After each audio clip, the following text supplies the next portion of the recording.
Hey folks, how you doing? It's Alan from Vancouver, Canada, with my good friend Dianne from the other side of the world in China. Just kidding. Portland, Oregon. Not too far away. Wanted to stop by and just have a little chat with you today. And, I don't really want to do this so much interview style because we've been doing that for the past little while. But what I do want to do is get Dianne to share some more insights with you because, the stuff that she teaches is stuff that she just doesn't talk about, like, oh, here's the topic for today, and this is what you got to learn, okay, bye. But it's stuff that even she's having to learn to live by. We all do.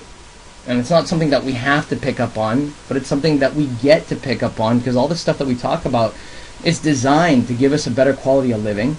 It's designed to give us better results in our businesses.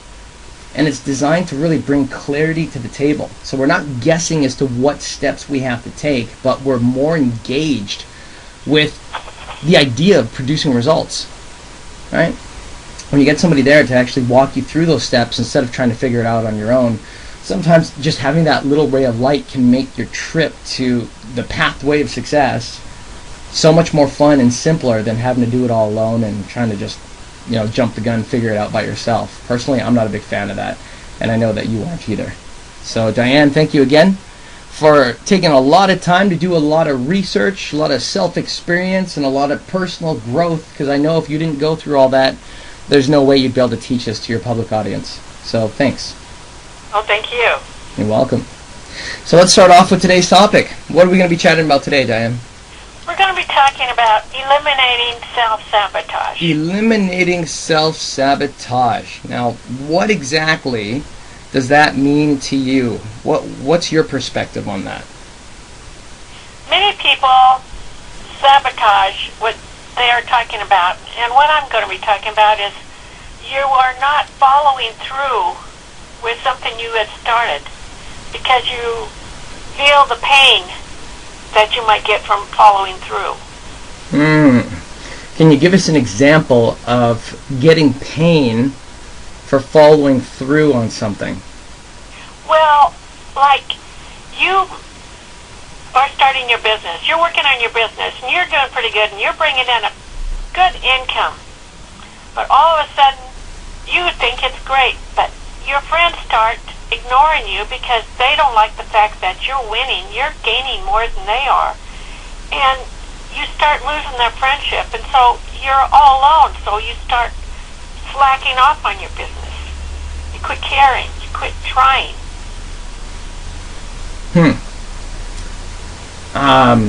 Do you know a lot of people that have gone through this kind of experience? Well, I know one person from listening to a lot of tapes, but Tony Robbins definitely said in the beginning he was going great and he was making good money, maybe $10,000 a month, and he wanted to invite his friends over for parties and stuff, and at first they came over, but they stopped because they didn't like the fact that he was making a greater income than what he was doing. I think that probably had something to do with the fact that a lot of people just get insecure when they're hanging around people that do better than they do, right? Right. I guess that's why Bob Proctor always says, if you look at the way people choose friends, a lot of them will select friends that are in the same income level as them or somewhere around that frame, or they're making less money than they are. So I guess to have your friend go from broke, which Tony was, to successful status, right, with a big home and nice cars and all this extra money to go traveling, sometimes that can be really intimidating for the average person who all of a sudden feels like they have to compete with that, when really they don't. No, they don't. No, not at all. So what did you learn? Many people also feel that if they are losing or they get hurt, they are making less, they get more attention. They get more. They're gaining more. They gain more friends. They have more people around them than when they start going higher, and they are finding a new type of friend, or they start to associate with a new type of person, or a new kind of friend, but they still think about their old friends. So in that kind of situation, obviously self-sabotage is not exactly the way to go. You know, when people do experience it, and we all have, I have as well, you know, we've all had to learn how to break past that.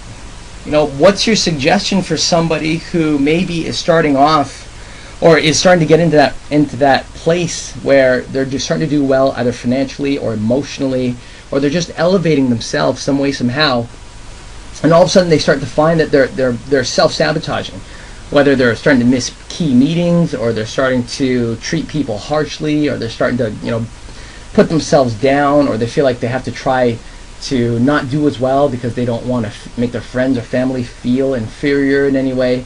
When people start beating themselves up and ruining the results, what's the first step that they got to take to change that around and make things better? Well, first you have to take control of yourself. You have to start looking at what you want, not what your friends want. Okay.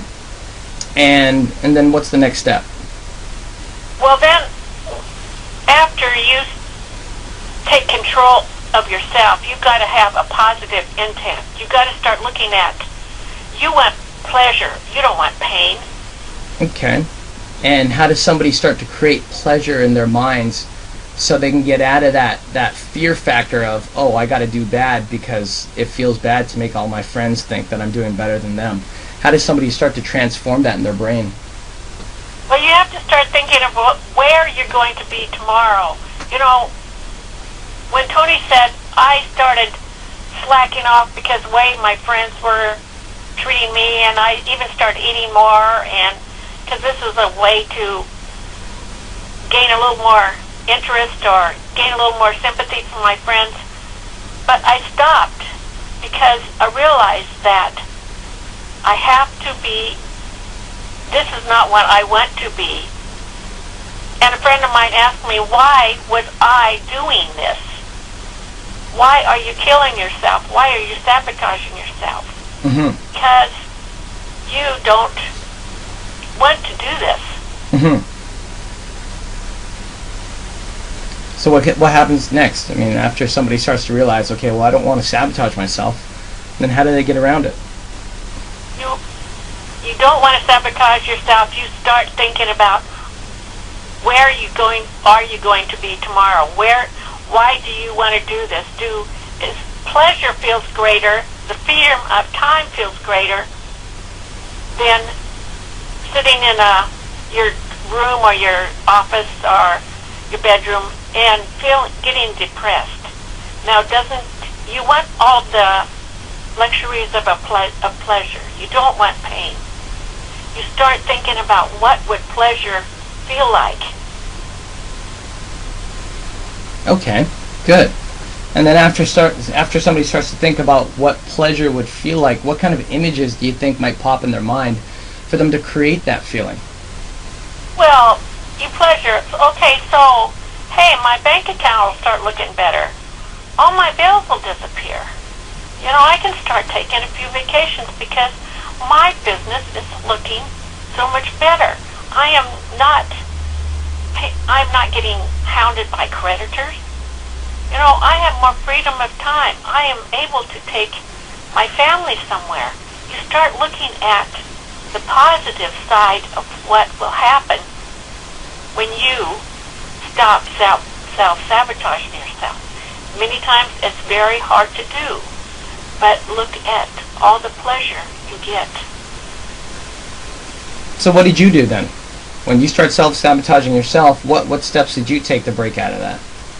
Well, I was thinking about, my self-sabotage, I didn't have the money. Of course, the way I was raised, we never had much money. But I started looking at, this isn't the way I want to live anymore. I want to do it my way. I want to start being on top, a leader. I don't want to be on the bottom end of the rail or on the bottom end of the stick. You know, I decided that it was my turn to stop feeling sorry for myself and start looking at the future, not the past.